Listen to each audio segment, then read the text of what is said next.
مفتی زاہد حسین کے بیانات کے لیے مفتی زاہد حسین آفیشیل کو سبسکرائب کریں۔ مفتی زاہد حسین آفیشیل۔ بسم اللہ الرحمن الرحیم۔ سنگاپور سے محمد وقاص بھائی نے سوال کیا ہے کہ ہم یہاں پر تقریباً 10 دن ہو گئے آئے ہوئے ہیں، اب مزید ہم کتنے دن گزارتے ہیں معلوم نہیں ہے، ہو سکتا ہے 10-15 دن یا اس سے بھی پہلے ہمیں آرڈر آ جائے اور ہم یہاں سے چلے جائیں، تو اس صورت میں ہم نماز پوری پڑھیں گے یا سفرانہ، اس کے بارے میں بتا دیجئے۔ دیکھیے گا، جب بھی کسی جگہ کوئی شخص جائیں تو وہاں پر اگر 15 دن وہ ٹہلنے کی نیت کر لے تو اب وہ مقیم بن جاتا ہے، اس صورت میں وہ پوری نماز پڑھے گا۔ 15 دن ٹہلنے کی نیت کر لی کہ 15 دن میں نے گزارنے ہیں، تو اب پوری نماز وہ پڑھے گا، اگرچہ وہ 15 دن سے پہلے اس کو وہاں سے نکلنا پڑ جائے، مثلا 12 دن بعد 13 دن بعد وہاں سے نکلے، لیکن 15 دن کی چونکہ نیت کر لی اس لیے وہ مقیم بن گیا، اب وہاں پر وہ پوری نماز پڑھے گا، 4 ہی رکعت فرض پڑھے گا۔ اور اگر کوئی شخص ایسا ہو جس کو یہ یقین نہیں ہے کہ میں نے 15 دن یہاں پر سٹے کرنا ہے، ہو سکتا ہے 15 دن سٹے ہو جائے، ہو سکتا ہے 10 دن ہو جائے، 5 دن ہو جائے، 8 دن ہو جائے، یعنی 15 دن اس نے سٹے کرنے کی نیت نہیں کی ہے، تو ایسا شخص سفرانہ پڑھے گا، قصر کرے گا، پوری نماز نہیں پڑھے گا، یعنی 4 فرضوں کو 2 پڑھے گا، اگرچہ یہ 15 دن سے زیادہ دن گزار لے، 20 دن گزار لے، 1 مہینہ گزار لے، 2 ماہ گزار لے، 6 ماہ گزارے، اگرچہ 1 سال کیوں نہ گزارے، لیکن اس نے اگر 15 دن کے کرنے کی نیت نہیں کی ہے، بلکہ کہتے ہیں 8 دن بعد نکلنا ہے، 5 دن بعد نکلنا ہے، جب وہ 8 دن گزرتے ہیں پھر وہ 7-8 دن یا 1 ہفتے کی نیت کر لیتا ہے، جب وہ گزرتے ہیں پھر وہ کام پیش آتا ہے، پھر اتنی نیت کر لیتا ہے، یعنی 15 دن کی وہ نیت نہیں کرتا، تو اس صورت میں وہ سفرانہ پڑھے گا، پوری نماز نہیں پڑھے گا۔ اس طرح جو نیوی میں کام کرتے ہیں یا جو فوج میں وغیرہ ذالکہ، ان کو کچھ علم نہیں ہوتا کب اوپر سے آرڈر آنا ہے،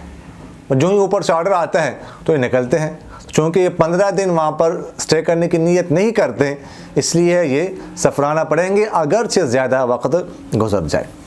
ایک صاحب نے سوال کیا ہے کہ نماز کے بعد جو 2 رکعت بیٹھ کر پڑھتے ہیں اس کی وضاحت کر دیں۔ دیکھیے گا، جو نفل نماز ہوتی ہے وہ اس میں قیام جو ہے وہ فرض نہیں ہوتا، وہ کھڑے ہو کر بھی پڑھ سکتے ہیں اور بیٹھ کر بھی پڑھ سکتے ہیں، لیکن یہ بات ذہن میں رکھیں کہ کھڑے ہو کر پڑھنا یہ افضل ہے، بیٹھ کر پڑھیں گے تو اس کا ثواب آدھا ملے گا، کھڑے ہو کر جو ثواب ملتا ہے اس کا آدھا ملے گا، اس لیے کھڑے اگر کوئی طاقت ہو کسی کی تو کھڑے ہو کر ہی نوافل پڑھنے چاہیے۔ یہ جو بعض لوگ اس کو سمجھتے ہیں کہ نہیں یہ بیٹھ کر ہم پڑھیں گے تو اس کا ثواب ہمیں زیادہ ملے گا، ایسی کوئی بات نہیں ہے، کھڑے ہو کر پڑھنے کا ثواب زیادہ حاصل ہوتا ہے۔ ایک شخص نے پوچھا ہے کہ السلام علیکم ورحمۃ اللہ وبرکاتہ، مفتی صاحب مسئلہ یہ ہے کہ اگر کسی شخص کے 8 سال کی نماز قضا ہوئی ہو تو کیا سنت مؤکدہ کی جگہ وہ قضا نمازیں پڑھ سکتا ہے، جیسا کہ ظہر سے پہلے 4 سنت اور بعد کی 4 سنت مؤکدہ کی جگہ؟ جزاکم اللہ خیرا۔ دیکھیے گا، قضا نمازوں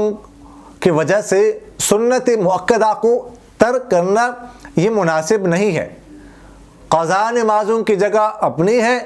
سنت مؤکدہ کی اپنی جگہ ہے، قضا نمازوں کی فکر کرنی چاہیے اور اس کی فکر زیادہ ہونی چاہیے اور جلد از جلد ان کی قضا کرنی چاہیے، لیکن ان کی وجہ سے سنت مؤکدہ کو ترک کر دینا یہ مناسب نہیں ہے بالکل بھی، اس لیے سنت مؤکدہ کو ترک نہ کیا جائے اب کبھی کبھار کسی حاجت کی وجہ سے اگر رہ جائے تو اس میں انشاءاللہ گناہ نہیں ہوگا، لیکن مستقل ترک کر دینے مناسب نہیں ہے۔ باقی قضا نمازوں کی بھی فکر کی جائے اور جلد از جلد جو ہے ان کی قضا کی جائے۔ فیصل آباد سے حافظ محمد طیب باہی نے پوچھا ہے کہ کن کی کمائی سے کچھ کھا نہیں سکتے؟ سنا ہے کہ نائی کی کمائی سے کچھ نہیں کھا سکتے، اس کے بارے میں وضاحت کیجیے گا۔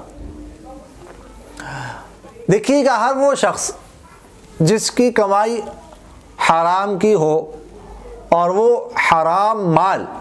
یا تو سارا حرام مال ہو یا وہ حرام مال اس کے حلال مال سے زیادہ ہو، تو اس شخص کی کمائی سے کچھ نہیں کھانا چاہیے۔ اگر کہیں اس طرح کچھ کھانا پڑ بھی جائے تو کوشش کریں کہ اس کی اجرت ادا کر دیں،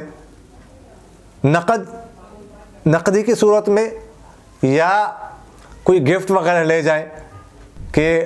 جو آپ نے کھانا کھایا ہے یا اس سے کچھ کھایا ہے تو یہ گفٹ جو ہے نا اس کا بدل ہو جائے، اتنی قیمت کا وہ گفٹ ہو تاکہ اس کی کمائی سے نہ کھانا پڑ جائے۔ باقی جو نائی ہوتا ہے تو نائی جو ہے نا وہ اصل میں یہ جو حرام کام ہوتے ہیں، شیو وغیرہ کرنا، یہ کم کرتے ہیں، باقی جو بال کاٹتے ہیں یعنی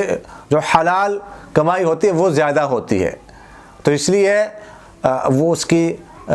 کمائی سے کھانا یہ جائز ہے۔ البتہ اگر کوئی ایسا ہو کہ اس کے حرام کمائی زیادہ ہو، صرف شیو کرتا ہو بس، تو یہ تو حرام ہے، تو پھر اس صورت میں جو ہے نا اس سے کچھ نہیں کھانا چاہیے، اس سے پرہیز کرنا چاہیے۔ اگر کچھ کھانا پڑ جائے تو جیسے میں نے آپ سے عرض کیا کہ پھر اس کی ادائیگی کی جائے نقدی کی صورت میں، یا یہ ہے کہ کچھ گفٹ وغیرہ کی صورت میں، اس طرح جو ہے نا اس کی کوشش کی جائے کہ جو کھائے اس کا بدل بن جائے۔ اقول قولی ھذا استغفر اللہ لی ولکم ولسائر المسلمین فاستغفروہ انہ هو الغفور الرحیم۔